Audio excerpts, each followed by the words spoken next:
America's most beloved humorist, was not born in any state, but in Indian Territory. November 4th, 1879, in this residence was born Will Rogers.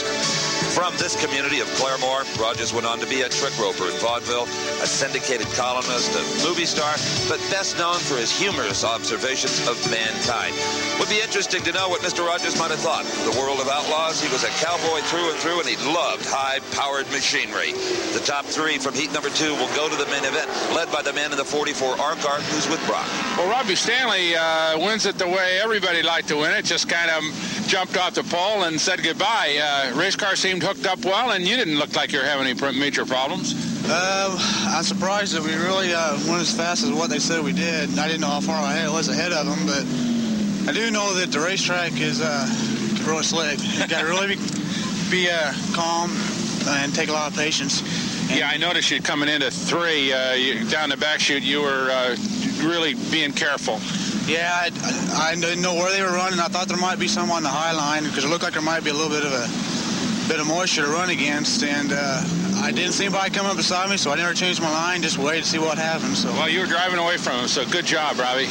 Okay, thank you very much. Yes, sir. Now let's go to Steve with Tony Armstrong, who was in that great race for 4th. Well, Tony, I know you wanted to advance directly to the feature. Now you go to the Conti, but what a race for that 4th position. We were watching it. Well, we just missed the setup just a little bit. We couldn't run 1 and 2 corners like we really needed to, and that's where I started losing spots. We could get around this end pretty good, but in 1 and 2, I just couldn't stay on the bottom like I needed to. What's the difference in 1 and 2 and 3 and 4? Well, I think I'm not really exactly sure. There's a little bit of moisture along the bottom down here. The other end, there's really nothing. It's still got the marbles all over it, but it's going to be just like yesterday. The late heat races are going to start taking rubber, and in the Constellation, we should have a little rubber down and things will be fast again. So really, it's a hunt for moisture if you can find it out there. Right, and if you can get in hard enough and still stay to where the moisture is, that's what you got to do. Is it cold at all driving the car today? No, you forget all about that. When you're driving around on the pace laps, you can feel it on the back of your legs, but that's about the only time you notice it. Okay, thanks a lot. Well, Brock, I never thought I'd want to drive one of these things, but if it's warmer in there, I'm game. Is there room for 2?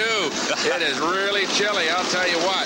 As we get ready for the 3rd heat, now remember now, it's 10 laps, 3 to the main event. And we've got Jimmy Sills in the 2nd row, and he's one of the hot shots on the World of Outlaws out of California, Steve. And Bobby Allen in the 1A, one of the real veterans in the World of Outlaws. And starting scratch in the back here in the 7S car is Joe Martin from right here in Tulsa, Oklahoma. Now, that automobile is substantially different than most of the cars in this field. A more classic automobile, you might say. Earlier, I had a chance to look at it. You know, a lot of the old traditionalist sprint car racing say that the race cars of the day with their aerodynamics aren't quite as pretty as the old ones. Now, here's a little bit different look here. This car belongs to Speed Chamberlain right here in Tulsa, Oklahoma. It was built back in 1980 by Barnett, one of the better sprint car builders in the country. And you'll notice that the fuel injection box here is curved, and the hood itself has a nice rolling curve look to it. Really kind of a pretty automobile. But more interestingly, look at this windscreen here. Speed Chamberlain himself ran years and years and years back in the old open cockpit days of the IMCA and other Midwest sprint car organizations. And Speed says the modern race car has such a high hood that the drivers can't see the front wheels. He said, you'll notice how many guys tend to drive over each other in the corners. He said a lot of that has to do with the fact that you can't see where you're going. So this is a much more classic old-fashioned windscreen that you'll see on most race cars here. And the reason being is that Speed insists that his driver has an opportunity to see where he's going. That happens to be Smokin' Joe Martin, his first year in sprinters. But I'll tell you what, sure looks a lot prettier to me, and I'll bet it works pretty good, too, for Joe. How they've changed in just 8 years. All right, this is heat number 3, 10 laps, top 3 to the main event. They are on the final pace lap. In fact, they are racing. Leading them down into turn number 1 from Woodbine, Maryland to 17 heat, Chris East. That is the yellow car. Just behind Chris comes Jimmy Sills from the Gold Country of California. But look at this. The 2-car of Richard Summers out of Texas jumps by Sills in kind of an upset move there. The upstart of the day, but Sills says, I'm taking that right back from you, Summers. All right, well, the big battle, as always in these heat races, is going to be back there for that 3rd position. And right now, that is 2H Richard Summers.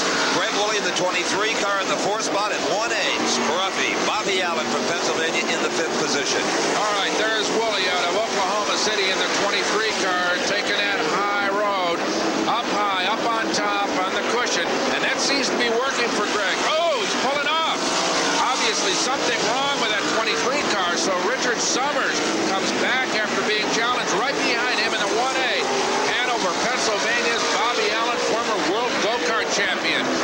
Got his sights on Summers in that 3rd spot. That's the transfer position. Allen's got to move up one more if he's going to miss the consolation and move into the feature. Richard Summers, though, right now holding on to that 3rd spot with a real authority, and Allen can't seem to run him down on the straights. And here is the race for the lead. The yellow car, 70D, Chris East from the East Coast, with Jimmy Sills from the West Coast behind him. Sills going high, trying to just put that driving right wheel up on the cushion. Perfectly done right there. Let's see if there's any benefit. Well, it's interesting. This racetrack off turns 3 and 4 is a 2-groove track.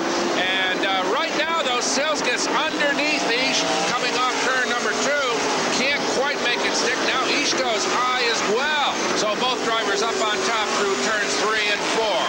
And they both seem to like the same line, Brock. Their driving styles very similar here. This is a race now, I believe, of horsepower. Well, right now, though, Sills seems to be able to hook up a little bit better on the bottom through turns 1 and 2, Steve. And I would imagine if he's going to get by Ish, it's going to be down this straightaway here and underneath. Now watch. Let's see if he ducks underneath Ish. He does, but I don't know. Can he get him coming off turn number 2? No. Ish holds on. But down the back straightaway, underneath. Good move by Jimmy Sills. Ish goes high, Sills low. He may make it work this time. No, sir. The 17 car, Ish still in the lead, but now Sills does it. Coming out of turn number 2. Nice move. Beautiful race there by both drivers. The race for 3rd. Bobby Allen moves up on Richard Summers and charges past as they dive into turn number 3. So Bobby Allen gets the transfer spot on a charge into the corner and just flat out braved Richard Summers as they got into that turn. Well, Allen had to make that move. He was running out of time because the leader, Jimmy Sills, is on the very last lap. Coming out of turn number 4, he will win this heat number 3. In the 2nd position will be Ish, and 3rd position will be Bobby Allen. And how about our man in the old traditional sprint car in the back 7S? Well, that's Joe Martin. And Joe finished up in the 9th position. But there's the gentleman from Placerville, California, who won it. 4A, Jimmy Sills.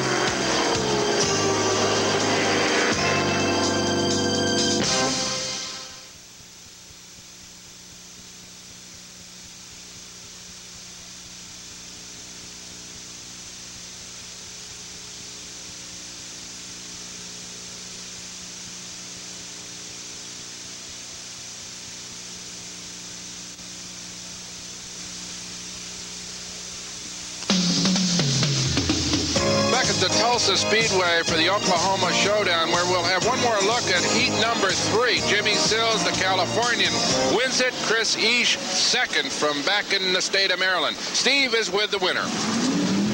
Jimmy Sills coming out of the cockpit after a nice victory here in the 3rd heat. And Jimmy, as Chris Ish just found out, you can't give up that low line in 1 and 2 and hope to win. Well, yeah, you know, I got underneath him there, and he got in a little bit too hard there and just slipped up past the bottom just enough to let me get a little smoke on him there. What are you going to tell the crew? Well, we aren't going to change too much because our track hadn't seemed to be changing, and our car's pretty close, and I think we're in pretty good shape. Sure looked like it. Thank you. Okay, let's go to Brock with 2nd place. Well, Steve, I'm with Chris Ish, who just got a little high there, and Sills got underneath you. I suppose you were trying to protect yourself down there, but maybe would you just get a little bit, just get outside the groove a little bit down there in 1 and 2? Well, yeah, down there in 1 and 2, you really have to be on the bottom, and I seen him come up beside me there about 2 or 3 laps before he passed me, and so I moved up on this corner up here, and then down there I just run around a little too hard and missed it. Yeah, you look like everybody had to stay on the bottom in 1 and 2. Real tight down there. You get it's a high groove in 3 and 4, though. Yeah, they got the track pretty wet up here in this corner, and it's got a nice cushion. But down there's just nothing to get a hold of. Well, that's what's happened to a bunch of guys. They seem to, if they're going to get past it, if you just slide out a little bit, you're a goner. Yeah, that's for sure. Well, we had a good race anyway. Congratulations. Okay, thank you. For sure. And now let's go to Steve with the 3rd place finisher. Okay, thank you, Brock. We chased Bobby Allen down here between trailers and howling generators. You proved you can pass on this racetrack. And I'm glad I did, because I didn't think I was going to make the show. I knew I didn't make any heat. I was going to start about 15th in the B because we had such a bad time trial. So I said, oh, God, please help me a little bit. Well, apparently he did. You made some nice moves out there. Yeah, we're happy right now a little bit. We think we got it getting closer. Okay, you certainly have. See you a little later on. Good luck. Thank y'all. Okay, Bobby Allen relieved after that third place finish, saves him from running in the